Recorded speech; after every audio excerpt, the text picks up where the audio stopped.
What's up guys, and welcome back to the channel. Today I'm going to be reviewing my right-hand drive Model 3 performance, so let's get straight into it. So to start, this particular Model 3 is the €75,000 Model 3 Performance, which has a 0 to 60 mile an hour time of 3.2 seconds and a top speed of 162 miles per hour. It also comes with a full self-driving upgrade package and a black interior. So with that out of the way, let's take a look at the car itself. The first thing you'll notice about the Model 3 is its design, and perhaps its most striking element, the lack of any front-facing grille. As it is electric, there are no traditional engine components that need significant amounts of cooling, so the Model 3 can get away with just a tiny air intake at the base of the front fascia, which is used to cool the batteries. Since this is the performance version, it also comes with 20-inch alloys, Michelin Pilot Sport 4S performance tyres, and these gorgeous-looking high-performance red brake calipers. Along the side, you'll notice the flush door handles, which, unlike the Model S and X Teslas, are not automatic and instead require you to push in at the back and grab the handle that protrudes to get in. Keeping with the doors, you'll notice rimless windows, which are always a nice touch, and a glass B-pillar with a little camera inside for the Autopilot driver assist system. Moving to the rear of the car, you'll see a carbon fibre spoiler used to improve aerodynamics at high speed, and as we move down towards the bottom, of course, we have no tailpipes. Looking at the roof of the car, you'll see a stunning all-glass roof which extends all the way from the front to the rear windscreen. You'll note that it is highly tinted with significant UV protection to ensure that the cabin doesn't turn into a scorching hot oven on warm summer days. The interior of the Model 3 is perhaps its most striking feature, as it serves as such a dramatic departure from the overly complicated and fussy interiors we've become accustomed to with luxury vehicles over the years. If you're looking for buttons, knobs or handles, you'll certainly struggle to find any in here. Once again, the quest for a design that embodies efficiency through simplicity has resulted in the removal of components like the door handles, gear stick, air vents, instrument cluster, and even the handle for the glove box.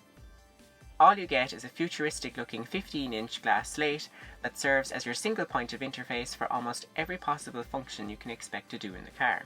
Now, for those of you thinking, no, not a hope could I use a car like that, I can barely FaceTime someone, let alone drive a car through a touchscreen, then hold your horses, because this system is actually much easier to use than what you might find on the latest BMW 3 Series or Mercedes C-Class. If you want to go somewhere, just click the navigate button and type in where you want to go. If you want to turn on the heated seats, just click on the heated seat icon at the bottom of the screen.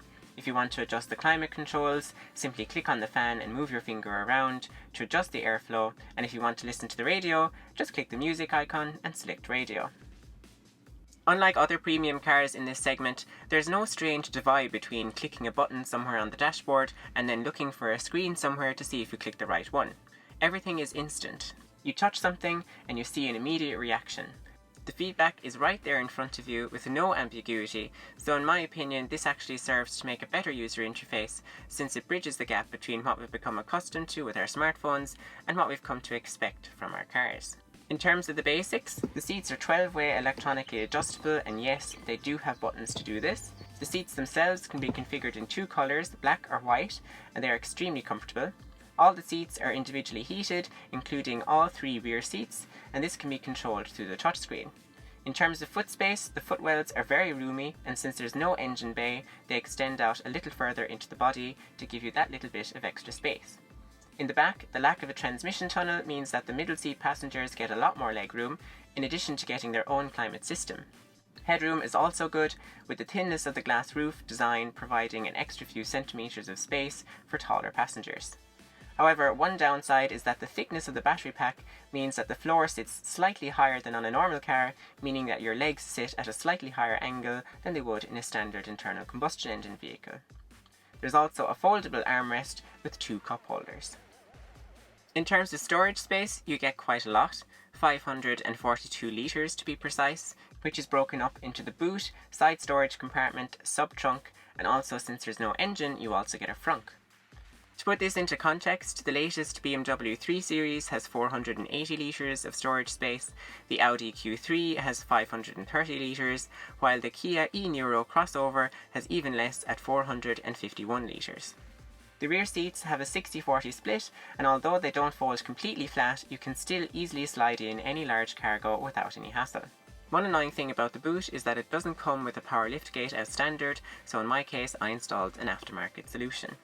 The center console also features a large amount of deep storage space, which is again aided by the lack of a transmission tunnel, but the glove box, which you have to open via the touchscreen, is rather shallow. Right, now that we've covered design, let's move on to quality. So for Tesla, quality has always been a sticking point, and while the Model 3 has made significant improvements over previous iterations, there are still some issues which I'll point out here. In my case, I've had a few problems with door seals. So this is clearly not glued on at all. It's totally unattached. So it's pretty clear that this is poking out quite a lot more than the same side on the left, which is not poking out at all. And then again here on the left we have two areas that are poking out quite significantly, yet on the right they're much more well attached.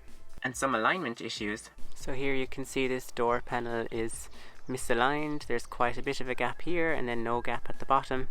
And then if we look towards the back, you can see that some of the rubber seal is poking out a bit when it shouldn't be.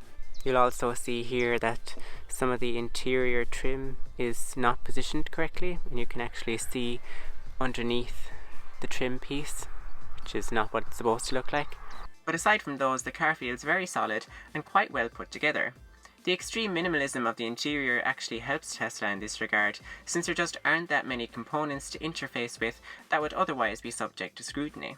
Okay, now for the main event, what's it actually like to drive? So to set off, we need to press the brake, shift the gear selector into drive, and then off we go. The first thing you'll note is just how quiet the car is. It almost feels like the car is just gliding along the road. At this point, you'll also distinctly become aware of the lack of any speedometer or tachometer behind the steering wheel, and instead you'll have to train yourself to look to the left to view the speed readout from the touchscreen. As we come into this bend and I take my foot off the accelerator, you'll note straight away the effect of the regenerative braking. I actually haven't pressed the brake at all, and the car has already decelerated by 20 km an hour in about 4 seconds, so it's essentially like half to pressing the brake pedal in a normal car. Going around the bend, the stiffened and lowered suspension of the performance upgrade package becomes immediately apparent as the car remains glued and level to the road, almost as though it were on a track. The low centre of gravity produced by the mid-mounted battery pack helped to give the car its solid footing and indeed its 5-star safety rating. But of course the real test of performance is with the acceleration, and my god, this is where the car really shows its worth. So here we are, just coming onto the motorway on-ramp, and I'm just going to mash the accelerator. And just like that, we're at 120 km an hour in like 4 seconds. Absolutely crazy mad acceleration. Of course, a unique advantage of the Model 3 is its very powerful 4-wheel drive system, which is driven by 2 separate electric motors in the front and rear of the car, which can provide instant torque control to each of the 4 wheels in a manner which just can't be matched by a standard internal combustion engine car. The result of all of this means that a complete amateur like myself can easily drive this 500 horsepower monster without even breaking a sweat. Another thing you'll notice about the performance is just how instantly available all of this power is. It doesn't matter what speed you're going at, every time you put your foot on the accelerator, your head will get slammed back into the seat. There's no waiting around for the transmission to shift down, no waiting for the turbos to spool up, it's just instant, zero lag. And of course, the fun doesn't stop there. A special mode called Track Mode enables you to take full control of the driving dynamics, letting you switch from a 50-50 power distribution to a 100% rear wheel or 100% front wheel drive setup. Tesla even have pre-made modes like Drift Mode, which turns off the stability assist and traction control systems while diverting 100% of the power to the rear wheels to give you one hell of a driving experience. Okay, so while we're on the motorway, let's test another one of the Model 3's hallmark features, and that is Autopilot. Once you see this little grey steering wheel icon on the instrument panel, you can flick down twice on the gear selector and Autopilot will be engaged. Using the 8 camera sensors around the car, coupled with the radar sensor behind the front bumper, Autopilot can take full control of the car in certain situations.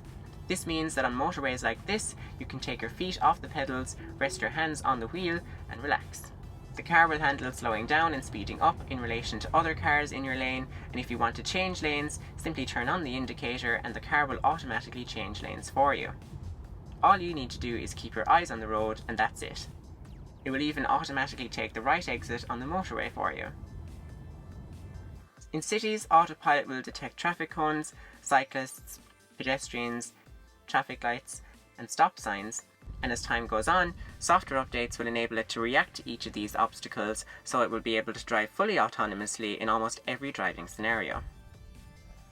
Okay, so we have a great design, fantastic performance, and an amazing driver assist system, all wrapped in an eco-friendly package. But there has to be some compromise somewhere, right? And of course, as with all EVs, this is where the attention usually turns to the battery, and those two key metrics, charging and range. When it comes to range, the Model 3 Performance has a rated WLTP range of 530 kilometers. Unfortunately, the reality is quite a bit different. 30% different, in fact. The truth is that if you drive this car the way you want, with sport mode on, the odd burst of mad acceleration, and the climate settings set just so, then you're going to get a range closer to 350 kilometers as opposed to 530.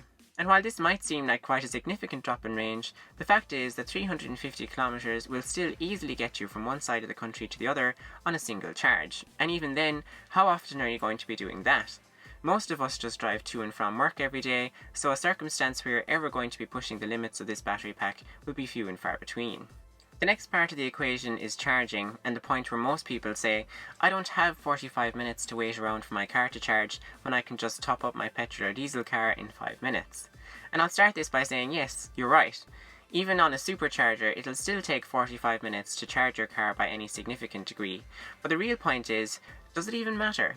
Once you own an electric vehicle, you'll quickly realise that the old mentality of having to drive to a filling station to top up your car with gas becomes a strange and distant memory. The reality of owning an electric vehicle for most people is that your house becomes the new filling station. In fact, statistics for Irish electric vehicle owners have shown that over 50% of charging is done at home, 30% of charging is done at work, 15% of charging is done at public charging stations, and only 5% of charging is performed at fast chargers alongside motorways. And this makes perfect sense. Think of an electric car like your smartphone. Would you ever leave the house with 5% battery? Of course not. Does it take much effort to plug in your phone before you go to bed at night? You probably do it without even thinking. And an electric car is exactly the same. Just plug it in when you get home from work in the evening, and the following morning you'll be leaving the house with a full battery with enough range to get you from one side of the country to another. So, the Model 3 Performance, a good looking, well optioned, practical, cheap to run and high performing car that comes in at a pretty high cost. Is the car for you?